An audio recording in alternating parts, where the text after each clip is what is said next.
Hi guys, it is Siva. Hopefully the audio is okay on this because the air conditioning is running because it's a billion degrees. Anyway, I wanted to make a quick video. Character copy is now up on the Battle for Azeroth beta, and with that now comes the artifact transmog system, which is something that people have been curious about and speculating how it will work for a really long time. So I wanted to jump into the Battle for Azeroth beta and show you exactly how it's going to work.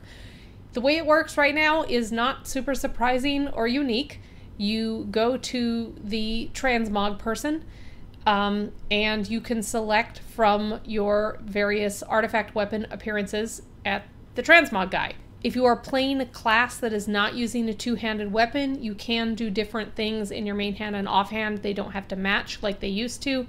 So it also works this way for the Mage Tower appearances. You can see here that my main rogue, don't ask questions, I have two rogues at 110 that are raid geared.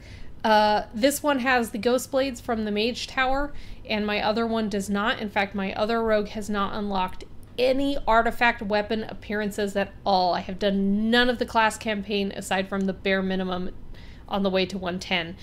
But you can see if I log into this other rogue that has done nothing, I can select the Ghost Blades still from the transmog guy, and I can do mixed colors. I can do red in one hand and blue in the other hand for appearances, and you can see all the other weapon options that are available that aren't just the Mage Tower ones, but the regular ones that I have also not unlocked on this guy.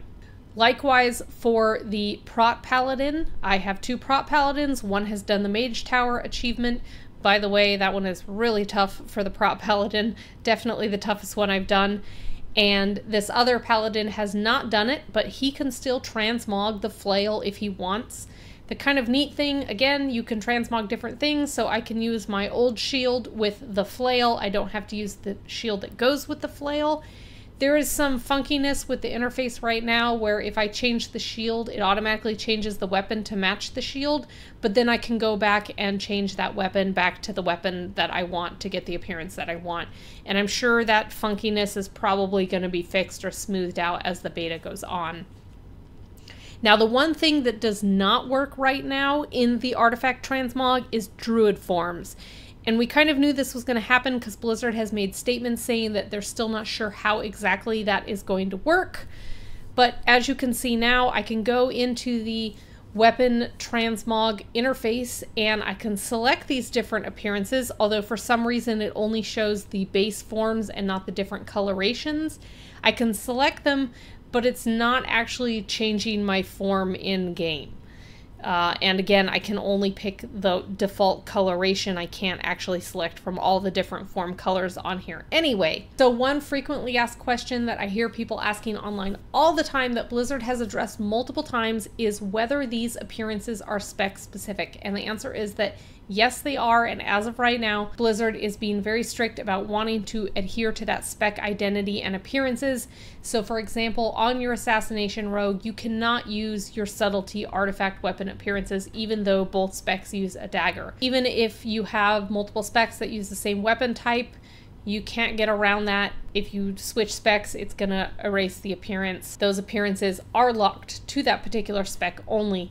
And the place where you can actually feel this the hardest is going to be with the Druid. If you've unlocked the Furbolg Bear and you've unlocked the Glowy Cat, you can't be, you know, in your Guardian spec and shift into a Glowy Cat and vice versa. Those unique appearances to your forms are still locked to when you are in that particular specialization. So even if you've unlocked all the unique appearances, you still get the base ones for the forms that are not for the spec that you're currently in. There is maybe a chance that they'll change that. It would kind of be nice if they did for the Druid at least, because it's kind of sucky to unlock this cool glowy bear form and then but you play feral mostly and never get to see it. But that's the way it's working right now. It's also worth noting that those Druid forms probably won't end up on the transmog guy. And it is kind of weird that it's locked to that unique weapon appearance. So if you want to use an actual special weapon appearance, your form is not tied to that. So you want to be able to, you know, I want to use these cool fists from Throne of Thunder, but I still want to look like a glowy bear. they're going to have to find a way to make that work and where you make it work, and it might not be at the Transmog vendor. So if you have any questions or there is anything that you want me to test or make a video of, please leave it down in the comments. I'll be happy to do that. It's no problem at all.